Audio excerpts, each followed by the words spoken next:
Hello दोस्तों, आप सभी को स्वागत है इस वीडियो में, जिसमें आज हम लोग अभाज्य गुणनखंड विधि से एचसीएफ तथा एलसीएम निकालना सीखेंगे।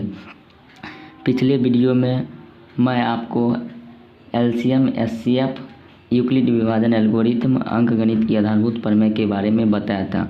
उसके आगे अभाज्य गुणनखंड विधि से एचसीएफ तथा एलसीएम निकालना, यह भी परीक्षा में पूछा जाता है और एनसीईआरटी किताब में भी प्रश्नावली 1.2 में भी इससे प्रश्न बनता है। जानते हैं कि अभाज्य गुणनखंड विधि से एचसीएफ और एलसीएम कैसे निकाला जाता है। सबसे पहले यह ऑब्जेक्टिव पूछा जाता है कि अभाज्य गुणनखंड विधि से एचसीएफ तथा एलसीएम कितने संख्याओं को निकाल सकते हैं। तो इसका आंसर होगा अनंत।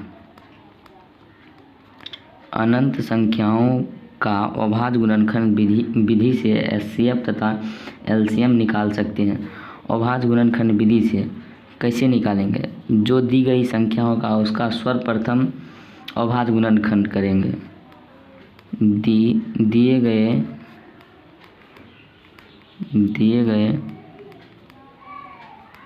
संख्या का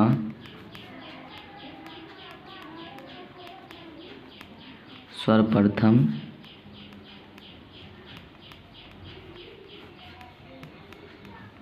अभाज्य गुणनखंड करेंगे। उसके बाद अगर एचसीएफ निकालना होगा तो दोनों संख्या में कॉमन करेंगे कि सबसे छोटी घात वाली संख्या कौन है। सबसे छोटी घात वाली उभयनिष्ठ संख्या, अर्थात एचसीएफ निकालेंगे तो ये दोनों में कॉमन करेंगे, अर्थात उभयनिष्ठ मतलब दोनों में होना चाहिए सबसे छोटी घात वाली संख्या। एचसीएफ के लिए सबसे छोटी और सबसे बड़ी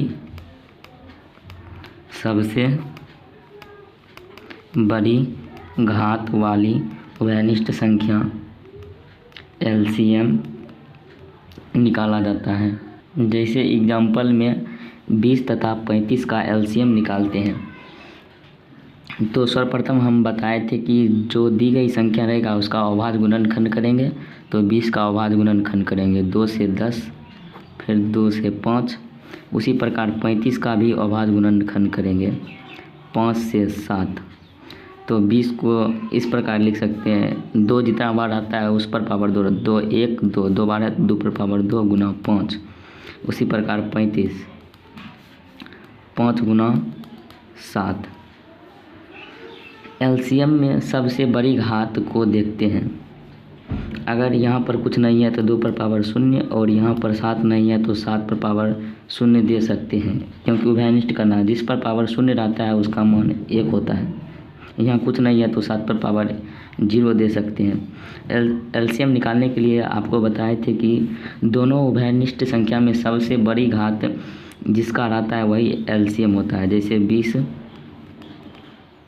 एलसीएम 20, 35 का 2 पर पावर 0 का मान 1 होता है और 2 पर पावर 2 का मान 4 होता है। इसमें सबसे बड़ी संख्या ये है, तो 2 पर पावर 2 जिसका घात बड़ा है उसको एलसीएम में लेते हैं। उसी प्रकार 5 और 7, तो 2 पर पावर 4 का मान होता है 4 गुना 5 गुना 7, 20 गुना 7, 140 इसका एलसीएम होगा। इसका एलसीएम 140 होगा।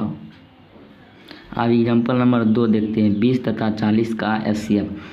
सर्वप्रथम दिए गई संख्या का अभाज्य गुणनखंड करते हैं। 20 का अभाज्य गुणनखंड 2 से 10, फिर 2 से 5। उसी प्रकार 40 का 2 से 20, 2 से 10 और 2 से 5। 20 को इस प्रकार लिख सकते हैं, 2 पर पावर 2 गुना 5। उसी प्रकार 40 को 2 पर पावर 3 गुना 5। एचसीएफ में बताए थे सबसे छोटी घात वाली को उभयनिष्ठ करते हैं। एचसीएफ 20, 40 का सबसे छोटी घात 2 पर पावर 3, 2 बड़ा है कि 3, आप कहिएगा 3, इसलिए 2 पर पावर 3 ये बड़ा है, 2 पर पावर 2 छोटा है। सबसे छोटी घात हुआ 2 पर पावर 2 गुना, ये दोनों सेम है तो दोनों का घात समान है तो इसको उतार लेते हैं। 2 पर पावर 2 का मान होता है 4 गुना 5, तो इसका एचसीएफ हो जाएगा 20।